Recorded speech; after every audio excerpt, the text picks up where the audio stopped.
प्रथम मंत्र में आपको अब ये 7 मंत्र बना के दिए जाते हैं। पहले 5 मंत्र देते थे नानक साहिब भी और परमेश्वर कबीर साहिब जी भी। फिर ये है 5 नाम हैं जो हमारे कमलों में ये प्रधान बैठे हैं। मूल कमल में गणेश जी, स्वाद चक्र में सावित्री ब्रह्मा जी, नाभि कमल में विष्णु और लक्ष्मी जी, हृदय कमल में शिव पार्वती जी और कंठ कमल में ये दुर्गा जी।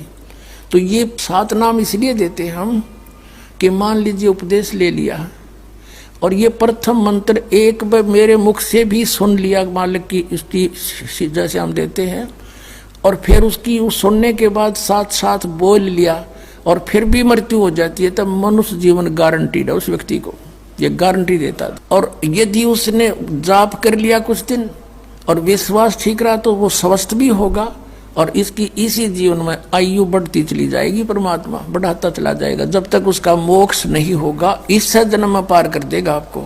तो इसलिए ये 7 मंत्र दिए जाते हैं। ये पहले वाला लास्ट वाला मंत्र आपको जन्म दिलाएगा तुरंत, मनुष्य जीवन का गारंटीड है, मृत्यु भी हो जाएगी पुण्यात्मा। इसलिए मान लीजिए किसी का कोई बीमार है, या 80% व्यक्ति दुखी आए हुए, और जो विश्वास कर लेता उनको गारंटीड बात पूछ लो, यहाँ लाखों बैठे होंगे आ जाते हैं, सुनते रहना और सब स्वस्थ हो जाते हैं। तो ये वो परमात्मा है। तो इसलिए प्रथम मंत्र जो आपको दिए जाते हैं इनमें ये 2 मंत्र अब कंपलसरी थे, पहले नहीं थे ये। तो इसलिए परमात्मा ने कंप्लीट कोर्स बना करके गरीबदास जी के माध्यम से हमारे तक पहुंचाया है। और जैसे आप जी किसी का कर, जैसे विदेश गए हो, स्वदेश आना है, वहाँ आपने कोई कारोबार शुरू कर रखा है, कोई फैक्ट्री वगैरह लगा रखी है और आपका ठीक से काम चला नहीं, आपका बिजली का कनेक्शन कट गया, टेलीफोन कनेक्शन कट गया, पानी का कनेक्शन कट गया, गैस कनेक्शन कट गया, पैसे बने नहीं तो आप कंडम हो गए। और वहाँ कोई ऐसा प्रभावशाली व्यक्ति आपको मिल जावे, सरकार को गारंटर बने कि भाई तुम इनका चालू करो कनेक्शन, मैं गारंटर बनता हूँ, और फिर उसको कहेगा भी जो पैसे तो देगा यही तेरे कर्जा उतारेगा, नहीं तो फिर काट दियो ना, वो देता क्या बात है। तो ऐसे ये दास आपका गारंटर बनता है और आपके सब कनेक्शन चालू करवाता है, लेकिन इनकी मजदूरी करके ये देने पड़ेंगे, तुमने कर्जा आप उतारना पड़ेगा। और परमात्मा जो है कुछ अपने कोटे से भी आपको पैसे देता, क्योंकि आप चला ही नहीं सकते अपनी फैक्ट्री को बगैर थोड़ा बहुत और सारा ना मिल रहा कहीं से, तो वो बगैर आपके वैसे सब्सिडी समझ लो ऐसे देता है। तो परमात्मा पहले आपको सब्सिडी देता है जिससे आप अपना काम चलाओ और फिर डट कर भक्ति करो, मर्यादा में रहो, आप धनी हो जाओगे, बहुत शीघ्र धनी हो जाओगे। बहुत कीमत है इन मंत्रों की। इन भगवानों के जो 5 प्रधानों से आपने मुक्त होना है, त्रिकुटी पर जब जा सको हो उस समय पहुंच पाओगे जब इनसे आप अपना नो डू सर्टिफिकेट ले लोगे। अब ये मंत्र जो 2 मंत्र फर्स्ट और लास्ट है इन 7 मंत्रों में, इसके साथ मिलने से ये मंत्र जो प्रथम जाप आप करते हो, इनका ऋण मुक्त हो जाने के बाद भी कुछ आपकी कमाई यदि बचगी तो इन 2 मंत्रों के प्रभाव से ये कन्वर्ट हो जाएगी आपकी सतलोक चालन नालियां में, इनमें से बच भी गई तय। और फिर जब आप यहाँ से प्रस्थान करोगे तो आपका अकाउंट, अब ये कहते हैं राधा स्वामी धन धन सतगुरु वाले, ये जय गुरुदेव वाले कहते हैं, हमारे गुरुजी तो कहते हैं हम तो सीधे त्रिकुटी से चलते हैं। यहाँ बताते हैं त्रिकुटी यहाँ नहीं है, त्रिकुटी इसके पीछे बैक में है, यहाँ पर जो नीचे से सारा ये तंत्र साथ मिला हुआ आता है, यहाँ है पीछे। ये कहते हैं हमने ना तो वेदों की आवश्यकता, ना किताबों किसी और, ना हम गीता को मानते, ये भी तो किसी ने लिखी है। और हम तो सीधे त्रिकुटी से प्रारंभ करते हैं अपना रास्ता, त्रिकुटी से, उसका किसी ने नहीं पता। ये सारे ऋषि महर्षि त्रिकुटी माथा मारा करते और उन्हें खक नहीं पाया आज तक। त्रिकुटी से तो बहुत आगे जाना हमने, और त्रिकुटी पर जाना कोई बालकों का खेल है, कोई बरवाले का बस स्टैंड है, चाहे पैदल पहुंच जाओ चाहे रिक्शा में बैठ कर पहुंच जाओ। त्रिकुटी इज द इंटरनेशनल एयरपोर्ट, त्रिकुटी अंतर्राष्ट्रीय हवाई अड्डा जानो। और वहाँ वही व्यक्ति जाता सैर सपट्टे, तो कोई धक्के खाए जाओड़ा, क्या फायदा होगा, उसने देख भी और राजा उल्टा, क्या फायदा उसका। वहाँ पर केवल वही व्यक्ति जाता है जो पहले टारगेट बना चुका होता है, और उस जिस देश में जाना है उसका पासपोर्ट और यहाँ की सरकार से नो ड्यू सर्टिफिकेट, और तब वो उस इंटरनेशनल एयरपोर्ट पर जाकर कुछ लाभ उठा सकता है। तो वहाँ से फिर आगे कैसे जाएंगे, उस त्रिकुटी पर पहुँचने के लिए तो सारा झंझट है, उस पर जाए पाचा फिर आप पे काम बन गया। तो त्रिकुटी पर जाने से पहले हमने इन भगवानों से नो ड्यू सर्टिफिकेट लेने पड़ेंगे। और आपकी ये ऐसी भक्ति है, इसे ऑटोमेटिक, ये देवता है, ये कोई किसी के साथ भेदभाव नहीं करते, आपकी कमाई एग्जैक्ट लिखी पाएगी कंप्यूटर की तरह, और जो आपका ड्यू शेष होगा आपको थमा दिया जाएगा। हृदय कमल में जीव रहता है, और इसके यहाँ से फिर ये सबसे पहले इसका रास्ता है त्रिकुटी बजाने का, सबसे पहले मूल कमल में जाना पड़ेगा। मूल कमल से फिर सीधा रास्ता बनता है त्रिकुटी तक जाने का। उससे पहले गणेश जी के लोक में से गुजरना पड़ेगा, उसका एक जैसे बैरियर होते हैं प्रत्येक बॉर्डर पे, यहाँ ऐसे बैरियर हैं। वहाँ जब आप जाओगे आपके सामने आपके मस्तिष्क पर जैसे लॉकेट होता है ऐसा लगा पाएगा, और तुरंत आपको कहा जाएगा चलो आप जाओ, आपकी ये पूंजी, और वो आपके उस मस्तिष्क में ऐसे लॉकेट पे वो नो ड्यू सर्टिफिकेट छपता चला जाएगा। फिर आगे चलोगे आप, आगे आप पहुंचोगे जब विष्णु जी के लोक में, वहाँ भी आपको ऑटोमेटिक मिलेगा, कोई बाधा नहीं मिलेगी, क्योंकि वहाँ तो चोरों को पकड़ा जाता है, सा को थोड़ा, वो देवता भी तो हैं, वो किसी के साथ जरा सी भी गड़बड़ नहीं करते। फिर ऐसे शिव के लोक में से शिव का इस कमल में हृदय कमल से फिर त्रिकुटी कंठ कमल में आएंगे, फिर हम त्रिकुटी पर पहुंचेंगे। अब त्रिकुटी पर जाने के बाद इस सतनाम के जो प्रथम मंत्र का अकाउंट वहां देंगे हम, लेकिन वहां पर यह काल बकवाद करवा देता है। यहाँ का जो जितने देव हैं ये अपने सतर पर कोई गलती नहीं करते, ये करवाता है। जैसे श्री कृष्ण, इसने सारे प्रयत्न किए थे कि भी युद्ध ना हो, सबसे प्रार्थना की थी दोनों पक्षों से, फिर इन्होंने देख लिया था कि ये मानना नहीं, ये तो इन मतलब बुद्धि भ्रष्ट हो चुकी है। और उसमें क्या था कि सब रिश्तेदार राजा आधे आधे बांटने थे उन्होंने। ये राजा को भाई जो कौरवों के पक्ष में आना चाहता है वो अपनी स्वीकृति दे दो, पांडवों के पक्ष में आना चाहता है वो अपनी स्वीकृति दे दो, ऐसे कति तैयारी होगी। तब श्री कृष्ण जी ने सोचा भाई अब ये तो मेरा भी नंबर आओगा, मैं भी राजा हूं, और मैं पांडवों का रिश्तेदार, क्योंकि श्री कृष्ण की बहन अर्जुन का ब्याह रखी, रिश्तेदारी पक्की, और उधर से वो चाचे ताऊ थे, कोई अलग नहीं। तो श्री कृष्ण जी ने यहाँ तक कह दिया कि भी एक तरफ तक मैं हूँगा, एक तरफ मेरी सेना होगी, अब मांग लियो जिसको मांगना हो। और यहाँ तक भी कह दिया कि मैं हथियार नहीं उठाऊंगा। अब पांडव तो मुंह धो रहे थे श्री कृष्ण पे कि सर्वशक्तिमान है, ये जो हमारी तरफ पक्ष में हो गया तो अकेला ही बहुत है। तो फिर पांडव घबरा गए थे। पांडवों ने यहाँ तक कह दिया था प्रभु हमें 5 गांव दिवा दो, हम युद्ध नहीं करेंगे। वो नहीं मानना था, फिर भी छोड़ो इस बात को, हम आगे लेंगे। तो फिर जब महाभारत का युद्ध हुआ, अब श्री कृष्ण ने हथियार उठाया, पहिया उठा लिया रथ का, उसको अपनी शक्ति से सुदर्शन चक्र बना दिया, और उसने बहुत लाखों लोगों को काट डाला।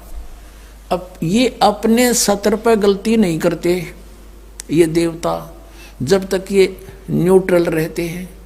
और जब इस काल ने इन पर प्रभाव किया, अंदर प्रवेश कर गया इसके काल, श्री कृष्ण के पाप को बनवा दिए इसके, और सुदर्शन चक्र उठवा दिया और झूठा बना दिया, वह प्रतिज्ञा भंग करवा दी।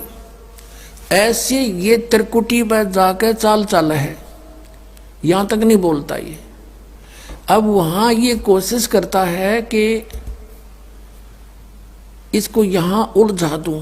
उससे पहले बहुत सी ऐसी बहुत से वहां पर त्रिकुटी तो एक बहुत बड़ा सांग है, बहुत बड़ा प्लेटफार्म है, और वहाँ पर कहीं पर डांस हो रहे हैं, कहीं पर दुकानें लगी हैं, औरतें खड़ी हैं, नाच रही हैं, कोई अर्धनग्न शरीर में खड़ी हैं, और बहुत से वैसे सुंदर सुंदर खड़े हाथी सजे हुए। तो ये जीव वहाँ जाकर बिचल जाता है। सब ये नकली गुरु भी वहीं खड़े हैं, नकली गुरुओं का रूप बनाकर तो काल आता है, और अपने असली गुरु का रूप बनाकर परमात्मा आते। इस दास के रूप में आपको त्रिकुटी पर उपलब्ध होंगे परमात्मा। तो वहाँ क्या होगा कि कई बार ये काल भी परमात्मा यानी असली गुरु का रूप बनाकर खड़ा हो जाता है। तो सबसे पहले आप क्या करोगे, प्रणाम जब करोगे गुरुदेव को, ये स्वभाव तो आपका यहाँ बना ही दिया जाता है, गुरु जी दिखे दंडवत करोगे। दंडवत करते समय एक सतनाम का सुमरण अवश्य करना होता है। 1 सेकंड, ये 10 सेकंड मुश्किल से लगती है। श्वास उस श्वास का सिमरण करें प्रणाम करते समय, और उठ कर जब देखोगे यदि परमात्मा होंगे तो एज इट इज पाओगे, और जय काल होगा दास के रूप में तो उसका स्वरूप बदला पाओगा, ऊपर का कपड़ा हटा पाओगा, उसका असली सूरत मिल जाएगी, तो आप वहाँ से बच जाओगे। अब फिर क्या होगा कि फिर तुम जैसे यहाँ आप देखते हो गुरु जी आगे सारे पीछे पीछे हो लेते हो, तो वहाँ जब मृत्यु होगी आपको सपना सा दिखेगा। जैसे आप किसी ऑफिस में गए हो किसी कामवश, और वहाँ आपका काम फटाफट होता जा रहा है, नहीं होता है तो आप दुखी हो रहे हो, बार बार बैठ कर रो रहे हो, तो ऐसे ही चलेगा वो। तो वहाँ जाते ही जब आपको गुरुजी दिखेंगे, आप एकदम इसी स्वभाव से जो आपकी यहाँ रिहर्सल हो रही है, आपके अंदर जो आस्था कसक पैदा हो रही है, ये वहाँ काम आवेगी आपके। तो ये सब रिहर्सल यहाँ कराई जा रही है कि गुरु को परमात्मा जानकर ये सब क्रियाएं करो, तो वहाँ ये आपके काम आएंगी, वहाँ अपने यूज होंगी ये सारी फार्मूले। तो जब आपको ये पक्का हो गया कि ये है गुरुजी, फिर आपको लेकर के धर्मराज के दरबार में परमात्मा जाएंगे इस दास के रूप में, और धर्मराज से कहेंगे जी इसका हिसाब कर दो, भगवान का आदेश है, आप लो अपना ये एक इसकी कमाई जो तुम्हारे सतर की वो प्राप्त करो। ओम नाम की कमाई और ये यज्ञों का जो बचा हुआ यहाँ प्रयोग हो गया सो हो गया यज्ञ, फिर भी बचे हुए भी आपको वहाँ देने पड़ेंगे कि आप अपना संभालो अपने सतर की। जैसा कि आपके संविधान में लिखा है, ये पवित्र वेद पवित्र गीता भगवान का संविधान है, इसके विरुद्ध जो कार्य करता है वो दोषी है, चाहे जज है चाहे बिना जज है। तो यहाँ का न्यायाधीश बहुत समझदार है, उसने वो सब समझता है। परमात्मा याद दिलाता है 18वें अध्याय के 66वें श्लोक में लिखा है, सर्वधर्मान परित्यज्य माम एकम शरणं व्रज। अपना अपने सतर की जो तुम्हारी है वो अपनी लो, इसकी पूजाएं, और इसको छोड़ो, आगे चलेगा ये। तो वहाँ सतनाम के प्रथम मंत्र का जाप हम वहाँ देंगे, यज्ञ दे देंगे, फिर ये वहाँ से चलेगा। फिर वो आगे जागा तो पार ब्रह्म के लोक से हमने पार होना है। वहाँ पर सतनाम के दूसरे मंत्र की कमाई जो श्वास उश्वास से की हुई है, ये उसके दरबार में जाकर अक्षर पुरुष यानी परब्रह्म के लोक में जाकर के उसको देंगे, वो आगे जाने अलाउड कर देगा, उसके 7 संग ब्रह्मांडों से पार होना हमने सहयोग देगा वहां से वो वहां तक जाने का, उस टैक्स के बदले में। अब यहाँ बताया है कि जे तू पढ़ा पंडित बिन दोई ना अक्षर दोई नावा, और पर्णवत नानक एक लंगाए जे कर सत समावा। अब ये 2 अक्षर का नाम जो सतनाम है, ये हमें भंवर गुफा तक पहुंचा देगा। भंवर गुफा है, जैसे अभी तक हमने 10 द्वार सुने थे, तो यहाँ परमात्मा ने गरीबदास साहिब जी के माध्यम से कहा है कि 12 मद मैल मठ बोरे बहुर ना दे धरे रे। वो तो 12वें द्वार को पार करके है वो मठ, वो स्थान, वो ठोड़ ठिकाना। फिर जहाँ जाने के बाद बहुर ना दे धरे रे, फिर दोबारा जन्म कभी नहीं होता। एक 10वां द्वार तो इस शरीर से निकलना है। ये शरीर और एक ब्रह्मांड एक है, इससे निकल गया। कई योगी देखे यहाँ से शरीर फोड़ जाते हैं। यहाँ एक काग बोलते हैं इसको, स्थान को काग।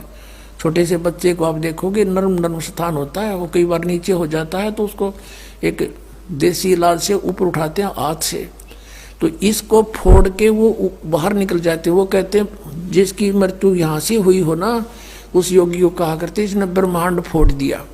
ब्रह्मांड फोड़ दिया, केकला तोड़ दिया।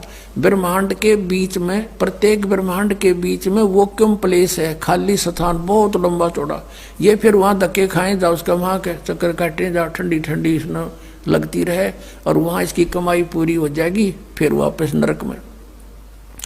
और फिर 21 ब्रह्मांड का भी एक ग्रुप है, चारों तरफ से एक अंड आकार है, और 21वें ब्रह्मांड का कनेक्शन जो है उसके चारों तरफ भी फिर खाली स्थान है, और वहां से सीधा एक 11वां द्वार है, वो अक्षर पुरुष के लोक में प्रवेश होता है, 7 संघ ब्रह्मांडों का। वो 7 संघ ब्रह्मांड भी चारों तरफ से एक तरफ बंद हुए हैं, पैक हैं, और बीच में अलग अलग डिवाइड हैं, वो अलग है। तो जब 11वें द्वार को पार करेंगे तो उसमें प्रवेश कर जाएंगे अक्षर पुरुष के लोक में। और 12वां द्वार जब है अक्षर पुरुष का, जो 12वां द्वार है अक्षर पुरुष के लोक से सतलोक में जाने के लिए पहले बीच में एक और स्थान है जो गुफा टाइप है, और उसको ऐसे गोल आकार है, वो ऐसे ऐसे जाएगा ऊपर को। तो वहां जब हम 12वें द्वार पर खड़े हो जाते हैं, इसका जो अक्षर पुरुष का चारों तरफ से जो बंद है उसके पारदर्शक है, वो वहां से सतलोक दिखाई देता उस आत्मा को जिसके पास सार नाम की कमाई है। अन्य को नहीं दिखता, अक्षर पुरुष के लोग व्यक्तियों को नहीं दिखता, वहां के प्राणियों को नहीं दिखता, तो वहां से फिर वो दिखाई देता है। अब जैसे नानक साहब ने कहा है कि एक छुड़ावे एक लखावे, यूं तो छुड़ाओगा कालते सतनाम का पहला मंत्र ओम, और वो जो दूसरा मंत्र है वो लखावेगा, वहां जाकर एंड पे बैठा देगा, और वहां से आपको सतलोक दिखाई देगा, पार नहीं हो सकते। सार नाम है जिसके पास, तो फिर वो आगे उस भंवर गुफा से पार करके, और फिर आपको 12वां द्वार पार करके तब परमात्मा का वो मठ है, वो स्थान है, सतलोक है, जहां जाने के बाद साधक फिर लौट कर कभी संसार में नहीं आते। तो इस प्रकार ये अर्थ तो ये था 18वें अध्याय के 66वें श्लोक का। ये बालक के जाने, संस्कृत के जानने वाले विद्वान पाक रहे थे, इनको कख नहीं पता था, अनृत कर डाला इस अनमोल सदग्रंथों का।